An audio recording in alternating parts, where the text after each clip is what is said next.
IBM 엑스포스 R&D라고 하는데 이게 IBM의 글로벌한 이런 보안 관련된 연구를 하는 연구소인가요? 이게 네, 맞습니다. 네. IBM 엑스포스 R&D는 전 세계적으로 9군데 연구소가 있고요. 또 10군데 보안 운영 센터가 있습니다. 그래서 약 그 140억 건의 그 페이지를 늘 그 모니터링하고 있고 또 130억 건의 그 데이터를 늘 받아서 분석을 하고 관련된 그 트렌드 분석 또 기술 네. 이런 것들을 제공을 해주고 있는 그런 연구소입니다. 그러면 여기서는 어떤 지금 이 장표가 이 연구소에서 뭔가 연구한 어떤 그 통계치 자료 같은데 이 장표가 의미하는 건 어떤 겁니까 지금? 예.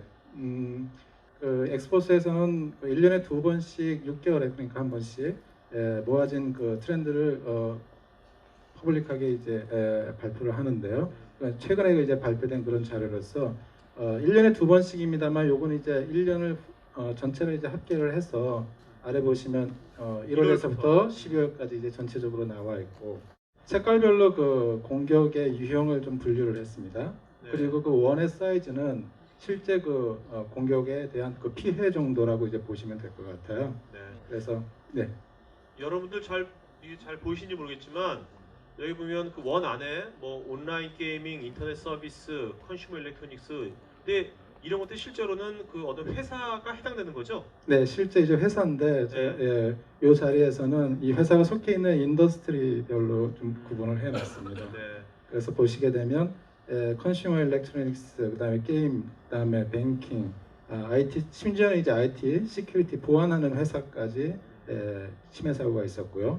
연말에 갈수록 이제 온라인 게임 관련된 그 회사들의 그 침해 사고가 급증하는 그런 추세를 보이고 있습니다. 뭐 여러 가지 그 해석이 나올 수 있겠습니다만 이 장면에서 특히 이제 말씀드리고 싶은 것은 일반적인 공격이라 하더라도 굉장히 이제 타겟팅되고 있다라는 부분을 이제 먼저 말씀드리겠습니다. 우리가 알고 있는 그 피싱 공격 잘 아시죠, 그렇죠? 네. 낚시하고 그 다음에 개인 정보하고 합쳐진. 그런데 스피어 피싱입니다. 그러니까 작살로 이제 공격을 하는 거거든요. 네. 그래서 작살은 보통 타겟팅을 하지 않습니까? 네네. 네, 대표적인 게 이제 고래잡이죠, 그렇죠? 예. 그래서 지금 그 스피어 피싱 같은 이런 그 일반적인 그런 공격 기법도 더 나아가서 타겟팅하는 그런 공격 기법으로 진보되고 있고 그리고 대상도 네. 매우 이제 사실은 여기서 보시게 되면은 그 인더스트리는 굉장히 천차만별입니다. 그렇죠? 게임에서부터 시작해서 또 은행, 뱅킹, 심지어 보안 회사까지 그렇지만 그 회사들 하나하나가 다 타겟팅 된다는 거죠, 대부분이. 네네. 특히 그 어나니머스 같은 이런 그 액티비스트들이 타겟팅하는 그런 그 공격도 굉장히 눈에 띄는 대목입니다.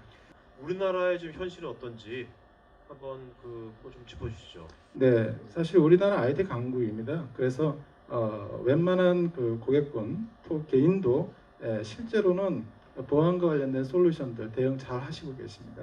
뭐 대표적인 것으로 방어벽 같은 거 설치하시고 계시고 또 조직 내에서 모의 해킹 1년에 4번도 하시고 6번도 하실 수 있습니다. 그리고 취약성 점검 한 달에 한 번씩 다 하시죠. 그 다음에 그 거래 같은 것은 이제 암호화를 사용을 해서 그 암호화도 고려를 하실 수 있습니다. 근데 사실은 이런 것들을 다 해놓으시고 마지막으로 이제 생각하시는 건 이제 패치 정도만 이제 내가 신경을 써서 하면 나는 이제 보안에 문제 없다라고 이제 고객분들은 일반적으로 생각을 하시죠. 근데 아쉽게도 이제 아까 말씀드린 그런 여러 가지 그런 트렌드, 그 다음에 그 거버넌스의 계속된 그런 변화 이런 것 때문에 이렇게 생각해서는 당할 수밖에 없습니다. 그래서 이건 이제 잘못된 신념인 것이고요. 앞서 말씀드린 예를 들면 이것입니다. 방화벽 같은 것은 이제 그 경계 보안의 대표적인 그런 그 솔루션이죠, 그렇죠? 그래서 실제로 DMZ 존 운영하는데 들어가는 그런 솔루션인데 경계라고 하는 부분이 이제 모호해지고 있다는 게 사실은 또 큰 문제인 것이거든요. 그렇죠. 자, 스마트폰. 맞습니다. 스마트폰을 그 개인이 사용을 하고 있는데 이 개인이 사용하는 스마트폰이 지금은 조직의 그 시스템, 회사의 그런 그 사내 시스템에 연결이 돼서 업무를 볼 수 있는 BYOD, Bring Your Own Device라고 하죠. 이런 그 트렌드로 이제 가고 있습니다. 그런데 제가 사내에서밖에 인터넷을 못 쓰는 사람이 제가 가져온 스마트폰이 또다시 인터넷의 어떤 한 채널이 될 수가 있거든요. 네. 그러면 제가 가진 스마트폰과 저와 제가 사용하는 사내의 PC가 하나의 또 뭔가 루트가 또 생기는 거죠. 그래서 저와 그리고 제가 사용하고 있는 이 디바이스들이 마치 방화벽이 경계하고 있는 그 경계처럼 또 하나 이제 경계가 되고 있다는 것입니다. 또 다른 경계가 생기는 거죠. 네. 여기에 또 방화벽을 설치를 해야지 될까요? 그건 퀘스천인 것입니다. SSL 같은 그런 그 거래 암호화 잘 적용해서 웬만한 곳은 이제 다 하시고 계십니다. 그래서 나는 암호화 잘하고 있다라고 생각을 하시는데 최근에 그 디도스 공격 같은 경우에는 SSL의 서비스 포트를 이용을 해서 공격을 하거든요. 그러면 나는 암호화는 잘하고 있지만 그 서비스 포트를 공격을 하게 되면 그 서비스 자체가 가용하지 않은 이런 상태로 빠집니다. 저희가 생각하는 그런 솔루션 이것은 정말 일회성이고 단방향적인 그런 솔루션의 그 적용인데요. 해킹은 4차원적으로 이제 네. 해킹을 하고 있는 거죠. 자, 그러면 이제 기업에서 네. 이제 이런 것들을 여기 이제 보안 관련되신 분들이 되게 많이 청취하고 계시고 질문하고 계신데, 그럼 이런 것들을 단순히 일회성이 아니라 뭔가 해커들이 전략적으로 지속적으로 한다면 이걸 막으려는 분들도 뭔가 전략적이고 지속적으로 해야 될 거 아닙니까? 네, 그렇죠. 그런 관점에서 어떻게 대처해야 될지 좀 말씀해 주시죠. 예, 인텔리전스라는 말씀을 이제 드리고 싶습니다. 그것은 실제로는 우리 이제 여기 오프라인 또 온라인에 계시는 많은 분들이 이제 회사 조직에 속해 있을 테고 그 조직은 또 보안에 신경을 쓰고 있을 것입니다. 그런데 한번 이렇게 돌이켜서 조직을 한번 바라보시기 바랍니다. 자, 수동이냐 사후 대응적이냐 아니면 자동화되어 있느냐 사전 예방적이냐. 그래서 실제로 많은 그 조직들이 프로피션트 레벨이라고 저는 생각을 합니다. 일부 자동화도 돼 있고 또 사전 예방적이기도 합니다. 그런데 또 많은 고객들은 아마도 아쉽게 아주 매우 그 수동적으로 보안을 보시고 또 이벤트가 일어나야지만이 무엇인가 대응하는 이런 그 사후 대응적인 그런 단계에 계시지도 않을까 싶습니다.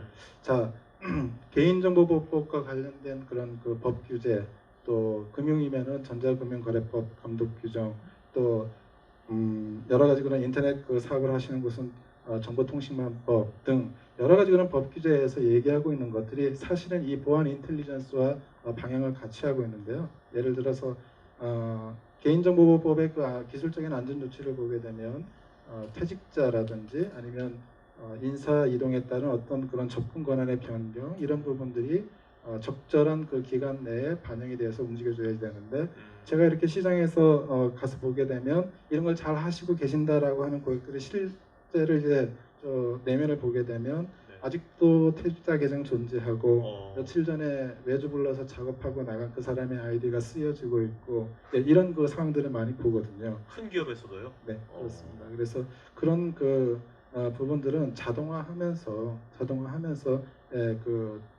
최적화되는 또 인텔리전스로 나아갈 수 있는 그런 방향인 것 같고요. 또 뭐 접근 통제 같은 거, 지금 법에서는 분명히 이제 정의를 하고 있습니다. IP 접근 통제를 잘 하시오라고 얘기를 하고 있는데 이런 것들도 사전 예방적인 차원에서 매우 효과적인 그런 법 규제안이라고 생각을 합니다. 네네. 자, 그럼 이런 것에 대한 그 IBM의 대응이 있으니까 오늘 이 자리에 나오신 거 아니겠습니까? 네. 어떤 대응 방안이 있는지 좀 구체적으로 말씀해 주시죠. 네, 알겠습니다. IBM도 가운데 이제 사실은 그 핵심이 사실은 IBM도 이렇게 하고 있습니다는 얘기입니다. 앞서 말씀드린 것처럼 그 보안 인텔리전스를 얘기를 했는데 IBM도 이 인텔리전스로 나아가기 위해서 여러 가지 그런 그 액션들을 취하고 있습니다. 한 10가지 정도 그 실천 과제를 통해서 IBM 내부적으로의 어떤 그런 보안 역량을 강화하고 있고요.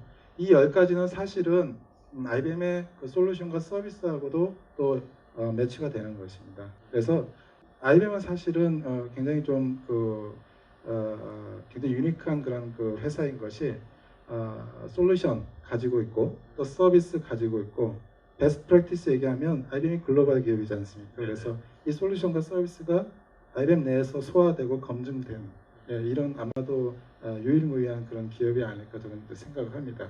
그래서 이 10가지 그 실천 과제에 대해서 뭐 전체는 쭉 보시면 아시겠고 한두 가지만 좀 말씀을 드려보면 앞서 말씀드린 것처럼 인시던트 관리는 저희 그 9개의 연구소와 또 10개의 보안 운영 센터에서 매일 그런 관리를 이제 하고 있고요.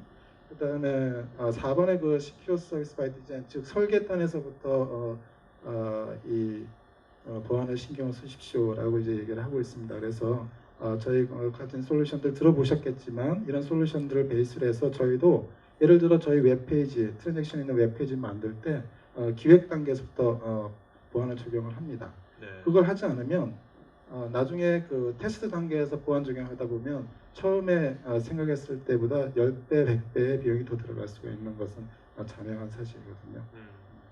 그리고 이제 9번에 보면 데이터. 사실 이 데이터 부분은 지금 개인정보보호법과 관련돼서 매우 이제 신경을 많이 쓰시고 계시는 그런 부분인데요. 예, 그 IBM에서도 그런 데이터와 관련된 부분들 솔루션으로 이제 저희 내부에서 검증하고 외부에 이제 고객 서비스 진행을 하고 있습니다. 네. 지금 뭐 끝으로 부장님께서는 이제 필드에 많은 분들을 고객들 만나고 계시잖아요. 예. 요즘 이제 이렇게 만나시면서 고객분들한테 딱 이거 하나만은 좀 변화됐으면 좋겠다 하는 거 있다면 뭘까요? 워낙 법 규제와 관련된 그 트렌드가 지금 강하기 때문에 실제로 예산이나 이런 부분들을 보게 되면 그 법 규제에 대응하기 위한 그 솔루션들을 다각도로 검토를 하시고 계십니다.